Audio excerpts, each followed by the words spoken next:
കഴിഞ്ഞ ദിവസം ഈ കപ്പപ്പുഴുക്കുണ്ടാക്കിയ വീഡിയോ കണ്ടോലോട് പിന്നെ കൂടുതൽ പറയണ്ടല്ലോ. അതിൻ്റെ പിറ്റേന്ന് നമ്മുടെ വീട്ടിൽ വെച്ചിട്ടായിരുന്നു കേട്ടോ ഉച്ചക്കത്തെ ഫുഡ് ഉണ്ടാക്കിയിട്ടുള്ളത്. അപ്പോൾ നാത്തൂനും എല്ലാവരും കൂടിയിട്ടുള്ളതാണ്. പിന്നെ രണ്ടാമത്തെ നാത്തൂനും മരുമക്കളും എല്ലാവരും ഉണ്ടായിരുന്നു കേട്ടോ. അപ്പോൾ വീഡിയോ എടുക്കണമെന്ന് വിചാരിച്ചിട്ട് എടുത്തതല്ല, അതുകൊണ്ടാണ് അവരാരും ഉൾപ്പെടുത്താൻ പറ്റാഞ്ഞത്. പിന്നെ ദാ ഇവിടെ മഞ്ഞച്ചോറും ബീഫ് കറിയും ഒക്കെ ആയിട്ടോ. ഇവിടുത്തെ ദേശീയ ഭക്ഷണമാണ്, എല്ലാവർക്കും ഒരേപോലെ പ്രിയപ്പെട്ടതാണ്. അതൊക്കെ കഴിഞ്ഞതിന് ശേഷം അബ്ദുവിനെ കാണാൻ പോയത്. അപ്പോൾ അബ്ദുവിനെ പറ്റി പറയുകയാണെങ്കിൽ കുറേ ഉണ്ട്. ഇപ്പോൾ തൽക്കാലം ഒരു ഫാമിലി ഫ്രണ്ട് എന്ന് പറയാം. അപ്പോൾ ദാ ഞങ്ങൾ എല്ലാവരും കൂടി അവിടുന്ന് ചായയൊക്കെ കഴിച്ചതിന് ശേഷം മുറ്റത്തേക്ക് ഇറങ്ങിയതാണ്.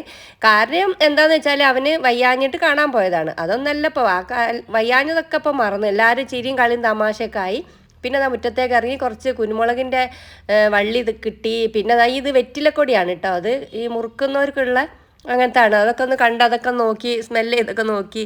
പിന്നെ അതാ അവിടെ ഇഷ്ടം പോലെ ചക്ക ഉണ്ട് എന്ന് പറഞ്ഞ് ഇതാ രണ്ടാമത്തെ നാത്തൂനാട്ടോ പോയത്. അപ്പോൾ മരുമക്കളൊക്കെ മുന്നോട്ട് നടന്ന്, മൂത്ത നാത്തൂനും എല്ലാവരും മുന്നോട്ട് നടന്നിട്ടുണ്ട്. പിന്നെ അതാ ഞങ്ങൾ ഈ ചക്കൻ്റെ കാര്യം പറഞ്ഞിട്ട് കുറച്ചും കൂടി തമാശയൊക്കെ പറഞ്ഞ് അവിടെ ഫോട്ടോ എടുക്കലൊക്കെ ആയിട്ട് നിന്നതാണ്. അബ്ദുവിന് പിന്നെ എന്തെങ്കിലും ആർക്കെങ്കിലും കൊടുക്കാന്ന് പറഞ്ഞാൽ അത് ഭയങ്കര സന്തോഷമുള്ള കാര്യമാണ്. അപ്പോൾ ഇതാ വേഗം പോയി ചക്ക ഓരോരുത്തർക്കും ഇഷ്ടമുള്ള രീതിയിലുള്ള ചക്കൊക്കെ പറിച്ച് ഇത് ഇടിച്ചക്ക ആക്കാൻ വേണ്ടിയിട്ടാണ് കേട്ടോ.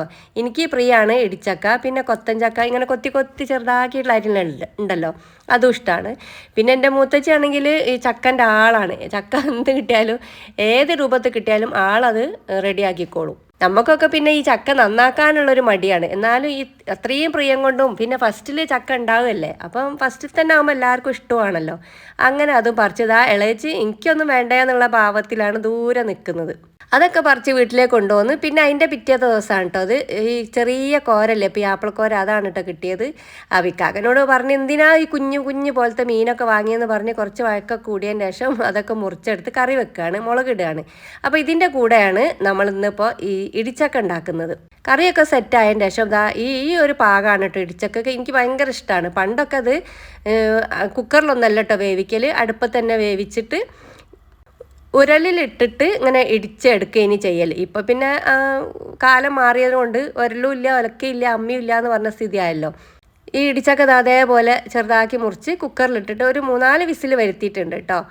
ഇനി ഇതൊന്ന് തണയാൻ വേണ്ടിയിട്ട് വെച്ചതാണ്. എന്നതിൻ്റെ ശേഷം നമ്മൾ ആ കുക്കറിൽ തന്നെ കുറച്ച് വെള്ളം കൂടി ഉണ്ടായിട്ടോ. ചക്ക വേന്തതിൻ്റെ ശേഷമുള്ള അതൊക്കെ ഒഴിവാക്കിയിട്ട് ഇതാ ഒരു സ്മാഷർ വെച്ചിട്ട് ഇങ്ങനെ ഒന്ന് ഇടിച്ച് കൊടുക്കുകയാണ് കേട്ടോ. നല്ല ടേസ്റ്റാണ്.